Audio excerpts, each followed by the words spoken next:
A paz de Cristo, amor de Maria, meu amado irmão, minha amada irmã aqui do Presta Atenção.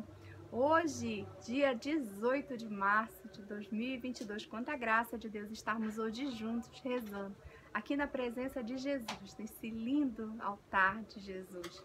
Graças e louvores se deem a todo e qualquer momento ao Santíssimo e Diviníssimo Sacramento. Vamos rezar? Vamos nos abandonar na graça incessante que Deus quer nos dar a cada segundo de nossas vidas? Pelo sinal da Santa Cruz, livre-me Deus Nosso Senhor dos nossos inimigos, em nome do Pai, do Filho e do Espírito Santo. Amém. Vinde, Espírito Santo, enchei os corações dos vossos fiéis e acendei neles o fogo do vosso amor. Enviai, Senhor, o vosso Espírito e tudo será criado e renovareis a face da terra. Oremos. Ó Deus, que instruísse os corações dos vossos fiéis com a luz do Espírito Santo, fazei que apreciemos retamente todas as coisas, segundo o mesmo Espírito, e gozemos sempre de sua consolação. Por Cristo, Senhor nosso. Amém. Senhor Jesus, Eucaristia, Espírito Santo de Deus, vem sobre os nossos corações, sobre as nossas mentes, sobre a nossa visão, nossos ouvidos, nossa boca, que até o nosso respirar, tudo venha de Ti e volte para Ti. Amém. Hoje, segunda semana da Quaresma, sexta-feira. A Quaresma está andando, esse tempo frutuoso de graça de Deus, tempo de conversão perpétua para o nosso céu, já aqui na terra.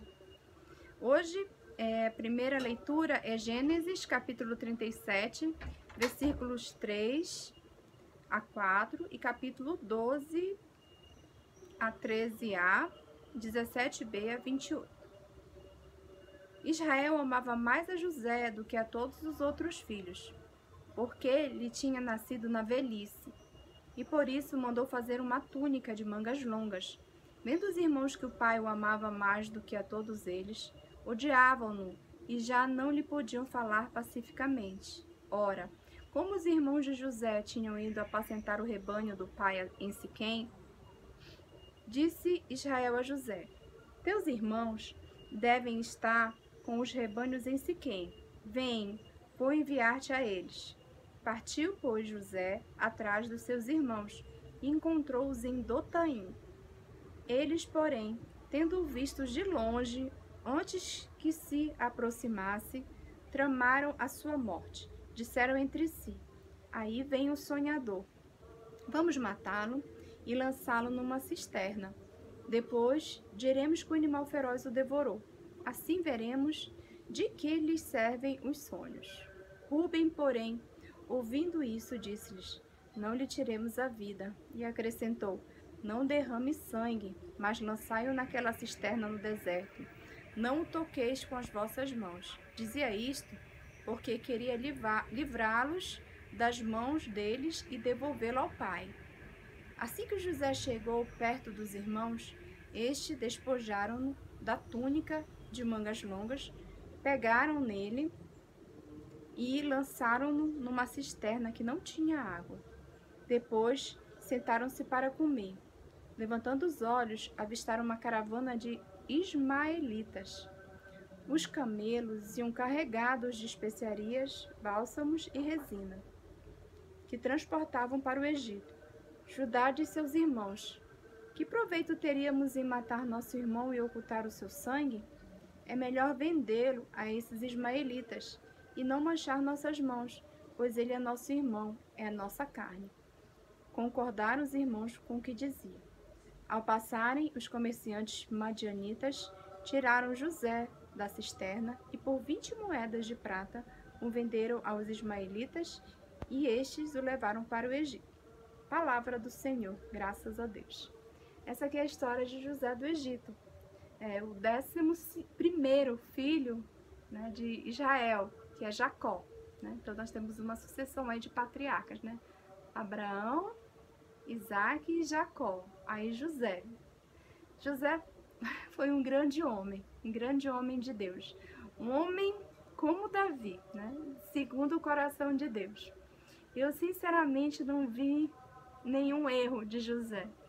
Assim, depois que eu tive a graça de Deus de ler tudo com a minha leiguice, com a minha ignorância, fazer a meditação, a oração, a leitura da Santa Bíblia inteira, foi um dos homens que Deus nos colocou a qual eu mais admirei foi José do Egito, porque era um homem maravilhoso. Então a história dele é esse que a gente contou. Ele era um dos preferidos e ele tinha sonhos. E ele sonhou, né, como falou aqui, ele sonhou que os irmãos todos os serviam. E aí os irmãos já não gostavam dele, porque o pai já tratava melhor ele. Já tinham ciúme, né? Ou ciúme, ou sentimento ruim, né? Só quem pode sentir ciúme é Deus. E Deus, ele é ciumento pra gente não ir pro inferno. É o único ciúme que eu aceito. Fora isso, ciúme não é um sentimento bom, porque ciúme é um sentimento de posse. Então não é bom, né? O ideal é ser livre e voltar, não é? É igual passarinho.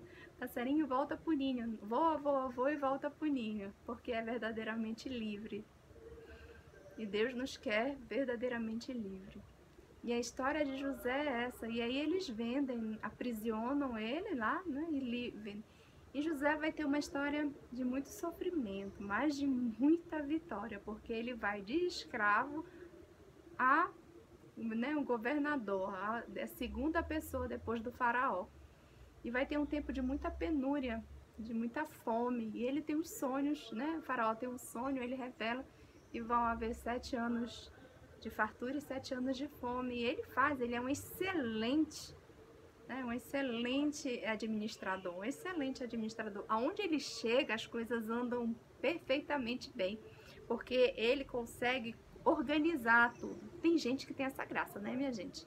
Por exemplo, eu honro, louvo e agradeço a Deus. O meu marido é um excelente administrador. Excelente. Eu acho que a minha Luane também é uma excelente administradora.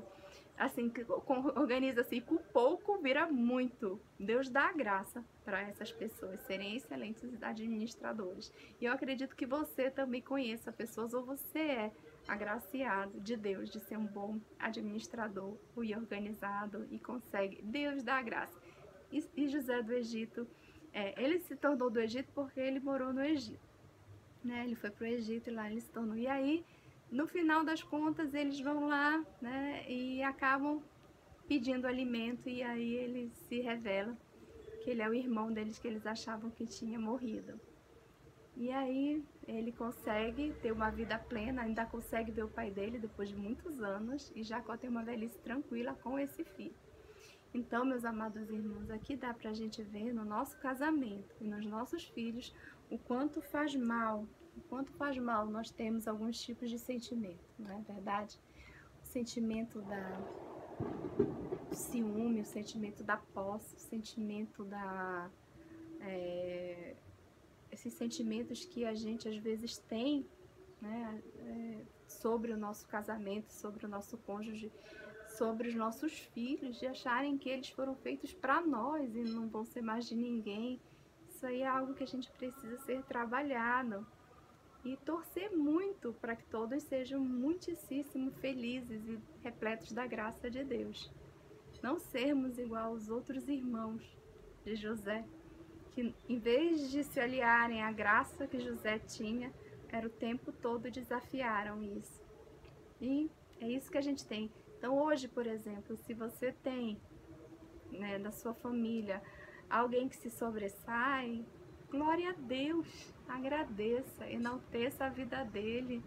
Que bom, graças a Deus. Você não sabe como é difícil em uma família você ter alguma pessoa que esteja passando dificuldade.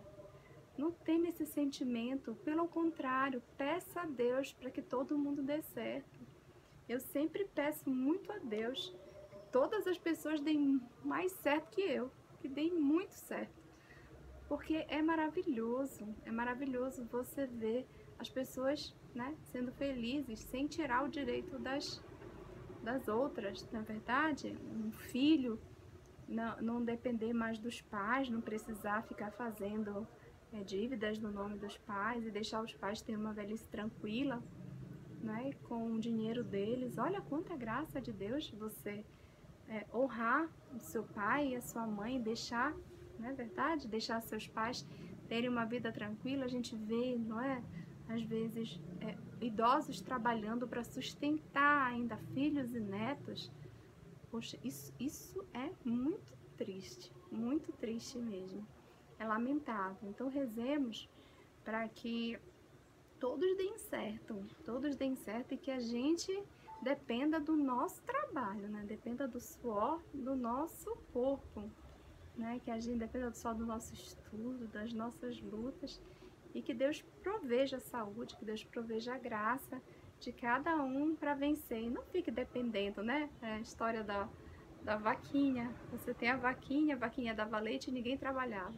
Aí Deus tirou a vaquinha para ver se as pessoas se viravam. Aí começou e cresceram demais.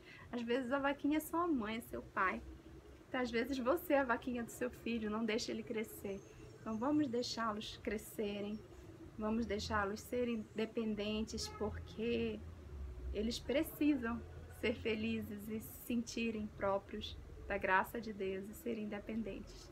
Amém? Vamos pedir essa graça hoje, né, para todos do mundo inteiro, não só na nossa família, mas para todos, para os nossos filhos, para o nosso esposo, para a nossa esposa, que não dependa de pai, de mãe, de avô, de avó, de tio, de tia, que cada um dependa somente de Deus, do seu trabalho. Amém?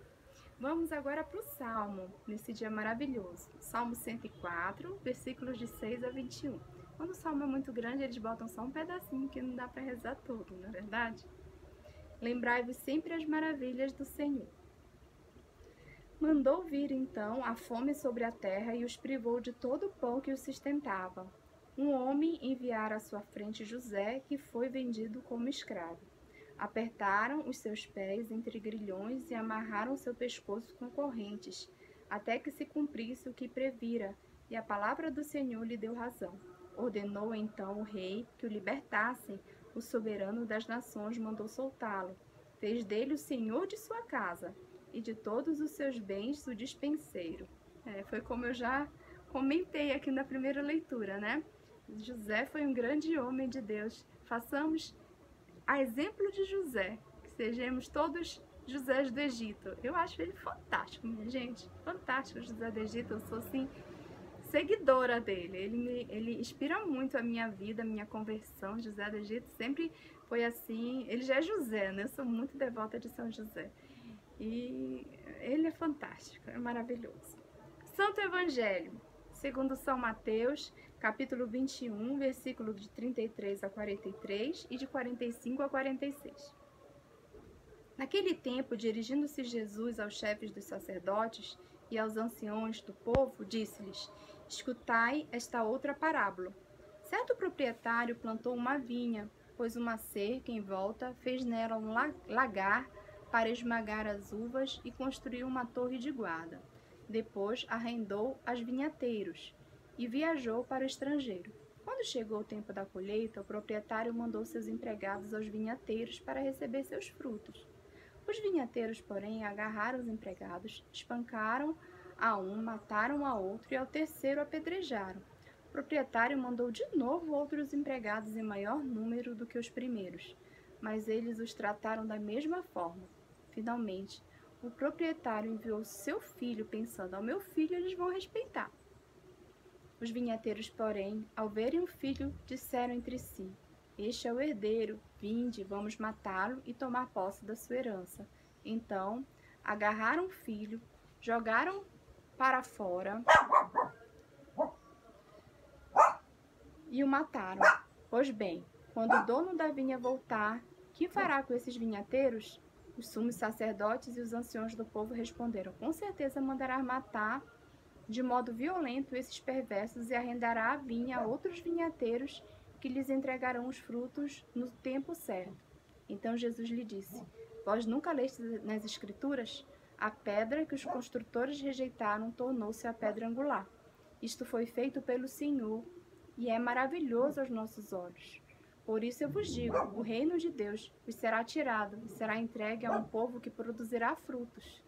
Os sumos sacerdotes e os fariseus ouviram as parábolas de Jesus e compreenderam que estava falando deles.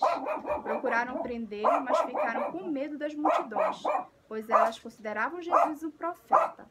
Palavra da salvação, glória a vós, Senhor. Meus amados irmãos, foi exatamente aqui que Deus fez, né? Ele mandou os patriarcas, mandou profetas, mandou reis, mandou juízes. Nossa, ele mandou centenas de homens e mulheres de Deus, segundo o seu coração, para a conversão. Mas, gente de coração duro somos nós, hein, minha gente? Mas nós continuamos a não nos converter. Até enfim que ele mandou nosso Senhor Jesus Cristo, seu próprio Filho. Nós estamos aqui nessa luta para a conversão, todos os dias lutando ardentemente para que a gente se converta diariamente. Ei, Betina, tá bom, coração, já ouvi. E se converta o maior número de pessoas possíveis. Então aqui, meus amados irmãos, minhas amadas irmãs, na nossa família, no nosso casamento e nossos filhos, é a urgência da conversão, né? Não achar que a gente sempre tem,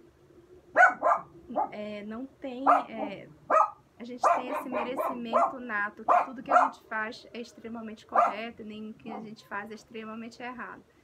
A gente sempre pedir para Deus a graça do Espírito Santo do discernimento, para Ele nos ungir, nos guiar, nos deixar sempre na frente dele, né? Na frente do Santíssimo. Se a gente estiver perto do Santíssimo, a gente está bem. Sempre verifiquem isso. A gente está em paz. Se o seu coração está em paz, se o seu coração, é porque o seu coração repousa em Deus. Se você não está em paz, é porque o seu coração não está ainda em Deus. Mas sempre é tempo. É sempre tempo da gente lutar e da gente ir. Lá os sumos sacerdotes não quiseram ir. Eles desprezaram o Filho de Deus. Desprezaram e preferiram matar. Como às vezes a gente acha, né, que a gente quer eliminar o problema, é melhor morrer a pessoa. O que vai adiantar? A morte de Jesus foi a nossa salvação. Foi a solução de todos os nossos problemas. Foi quando Jesus morreu que começou a evangelização por todo o mundo. E viram que ele ressuscitou. E às vezes, quem você quer que morra, você pensa que vai resolver o problema, mas vai criar outros muito maiores. Então, a solução é a conversão. É seguir nos caminhos de Deus. É obedecer os mandamentos de Deus. É cada dia um dia. Cada dia um dia. Até o dia verdadeiramente que Deus escolheu para o nosso dia final aqui na Terra. Amém? Estaremos sempre reunidos aqui com o nosso Senhor. Ele que é a nossa paz. Ele é a paz. Em nome do Pai, do Filho e do Espírito Santo. Amém. Presta atenção, meu irmão. Presta atenção, meu irmão. Hoje é sexta-feira. Sexta-feira da graça de Deus. Estamos chegando aí na Semana Santa. Quase a metade, hein? Fiquem com Deus. Até amanhã, sábado de Nossa Senhora, hein? Virgem Maria, rogai por nós. Deus abençoe. Vamos lá ver se eu consigo botar Jesus, como se é difícil aqui. Fiquem com Deus.